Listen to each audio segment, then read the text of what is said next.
తెలంగాణ ముఖ్యమంత్రి రేవంత్ రెడ్డి దిష్టిబొమ్మను మలక్పేట నల్గొండ చౌరస్తాలో దహనం చేసి కించపరిచే విధంగా వ్యవహరించిన బీఆర్ఎస్ నాయకులపై చట్టపరంగా చర్యలు తీసుకోవాలని కోరుతూ కాంగ్రెస్ పార్టీ ప్రధాన కార్యదర్శి చే కోలేకర్ శ్రీనివాస్ చాదర్ఘాట్ పిఎస్లో ఫిర్యాదు చేశారు. ఈ సందర్భంగా ఆయన మాట్లాడుతూ ముఖ్యమంత్రి రేవంత్ రెడ్డి మనోభావాలు దెబ్బతినే విధంగా వ్యవహరించడం పట్ల తీవ్రంగా మండిపడ్డారు.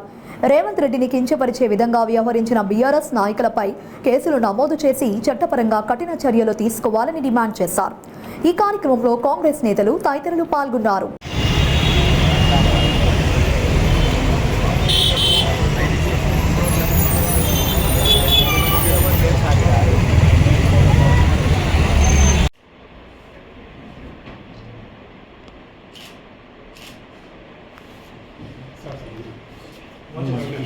మరి తెలంగాణ రాష్ట్ర గౌరవ ముఖ్యమంత్రి శ్రీ యనుమల రేవంత్ రెడ్డి గారి దిష్టిబొమ్మ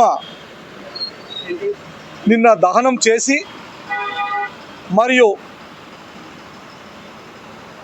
అసభ్యకరమైన పదజాలంతో మా రాష్ట్ర ముఖ్యమంత్రి రేవంత్ రెడ్డి గారిని తిట్టడం బీఆర్ఎస్ నాయకులు తిట్టడం జరిగింది. మరి ముఖ్యంగా ఏంటంటే ముఖ్యమంత్రి రేవంత్ రెడ్డి గారి దిష్టిబొమ్మ కాల్చేటప్పుడు ఘోరంగా ఒక రాష్ట్ర ముఖ్యమంత్రిని అవమానించినట్టు మరి నిన్న బీఆర్ఎస్ నాయకులు ఈ ఘటనకు పాల్పడ్డారు. కాబట్టి ఇది రాష్ట్రంలో ఉన్న రాష్ట్ర ప్రజలందరూ కానీ మరియు ముఖ్యంగా కాంగ్రెస్ నాయకులకు తీవ్రంగా ఈ సంఘటన హృదయాలను కలిసివేసింది. కాబట్టి మరి నిన్న హోలీ పండుగ ఉండే కాబట్టి హోలీ పండుగ రోజు డిస్టర్బెన్స్ జరగవద్దని మరి ముఖ్యంగా ఈరోజు ధర్నా ప్రోగ్రాం కూడా మేము పూనుకోవడం జరిగింది మధ్యాహ్నం 2 గంటలకు. మరి ముఖ్యంగా ఏమైందంటే మా ముస్లిం సోదరులందరూ కూడా మరి రంజాన్ వేడుకలు జరుపుకుంటున్న సందర్భంగా మరి నమాజు చేసే ప్రక్రియ ఉంటుంది కాబట్టి మేము ధర్నా కూడా విరమించుకోవడం జరిగింది. అందులో భాగంగానే మరి ఈరోజు ఎవరైతే నిన్న రేవంత్ రెడ్డి గారిది దిష్టిబొమ్మ కాల్చి మరి ఏదైతే అసభ్యకరమైన పదజాలం వాడిరో వాళ్ళందరి మీద కూడా చర్యలు తీసుకోవాలని గౌరవ చాదర్ఘాట్ ఇన్స్పెక్టర్ గారికి కంప్లైంట్ ఇవ్వడం జరిగింది.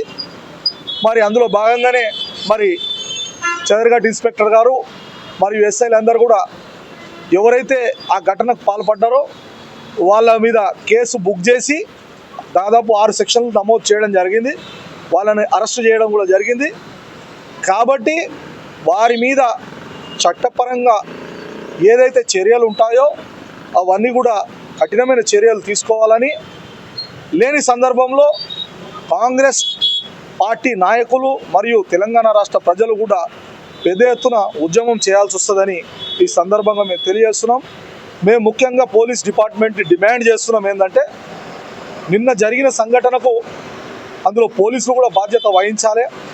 ఎందుకంటే వారు దహనం చేస్తున్నప్పుడు అక్కడ ఉన్న ఎస్ఐలు వారిని ఆపే ప్రయత్నం కూడా చేయలేదని మరి మాకు వీడియోస్ స్పష్టంగా కనిపిస్తున్నాయి. మరి ఇలాంటి సంఘటనలు పునరావృతం కాకుండా మరి పోలీసులు కూడా ముందు జాగ్రత్తగా ఇటువంటిది ఏమైనా ఉంటే చర్యలు తీసుకొని ఇటువంటి సంఘటనలు మళ్ళీ జరగకుండా ఆపాలని, మరి ముఖ్యంగా ఎవరైతే ఇవన్నీ చేశారో మరి వాళ్ళ మీద కఠినమైన చర్యలు తీసుకోవాలని మేము గౌరవ ఇన్స్పెక్టర్ గారికి పోవడం జరిగింది. దాంట్లో భాగంగానే మరి ఈరోజు 6 సెక్షన్లు కూడా కేసులు బుక్ చేసిరు, వాళ్ళని తీసుకురావడం జరిగింది. కాబట్టి మునుముందు ఇటువంటివి ఏవైనా ఉన్నా కూడా ఇటువంటి ఘటనలు జరగకుండా పోలీసులు తగు చర్యలు తీసుకోవాలని వారిని మేము కోరుకుంటున్నాం. మరి ఇంకోసారి ఇటువంటి ఘటనలు జరిగితే మేము కూడా తీవ్రంగా ప్రతిఘటించాల్సి వస్తుంది. మరి పెద్ద ఎత్తున ప్రజా ఉద్యమం వస్తుంది. తప్పకుండా ఎవరైనా కూడా ఒక రాష్ట్ర ముఖ్యమంత్రిని అగౌరవపరిచే విధంగా ఎవరైనా మాట్లాడినా కానీ ఇలాంటి సంఘటనలు పాల్పడినా కానీ తప్పకుండా వారి మీద చట్టపరమైన చర్యలు తీసుకుంటారని ఈ సందర్భంగా తెలియజేస్తుంది.